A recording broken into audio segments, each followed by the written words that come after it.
Welcome to part 2 of explaining onboard air system for the guys and girls who are interested in possibly doing the system in their car. If you're wondering what I'm talking about, go back to my previous video. Okay, so basically this is a 5/8 flare thread. So I went with a 5/8 flare to a pipe and then converted it over to a 3/8 NPT fitting. So 5/8 flare, 3/8 NPT. I don't really think they make this, so I had to make this from scratch.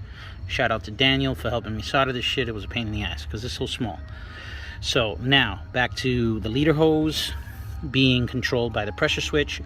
200 off, 170 on. Blowover valve for 225 psi, so in case this stops working and clutch is stuck on, this will release the air pressure, and I won't go above 225. Be safe. Just to let me know where I'm at. Now, I got this temporary plumbed in to better explain so you see it in actual setup. So off the manifold, it's going to go straight to the tank. I put the tank right there. From the tank to the solenoids. This solenoid is controlling in. So if I activate this, this will open, air will shoot in. This solenoid is out. So if I activate that one, I'll release the air out of the bag, car down. Pretty simple, right? So I have it mounted over here. Now you can run these two separate ways. You can run all this stuff in the trunk, and you will get a good response time, especially if you're going 1/2-inch lines. But if you prefer, you can run the two fronts up here. You got to worry about environment, salt water, and all that stuff. Keep them clean and keep them checked. You could actually mount them up here, and you could have the line that's coming from the tank in the trunk charged. Now, if you do pop the line, you will empty out your tank because there's nothing stopping that air from coming out except the solenoid. So you got to keep that in mind. Run your lines good if you're going to run that way.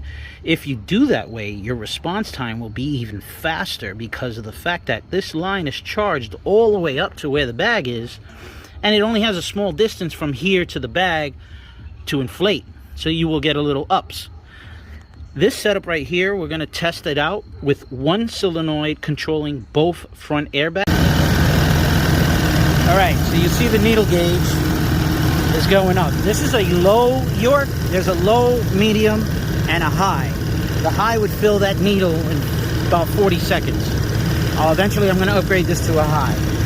So you'll see that once that reaches to the red, that will disengage the clutch.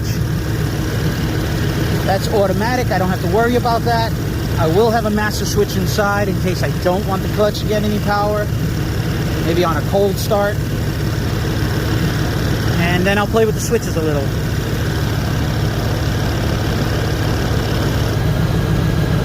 You hear the compressor went off. Car's running normal.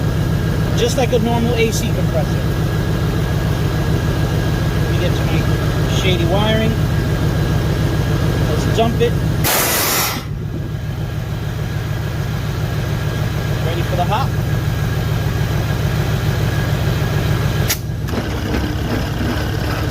Jesus Christ. So I hope that gives you a better idea.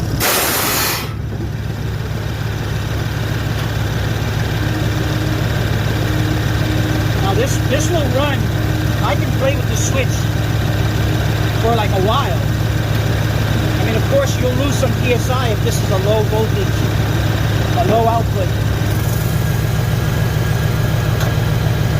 So, but a high output will definitely be able to play with it. Gonna go up again.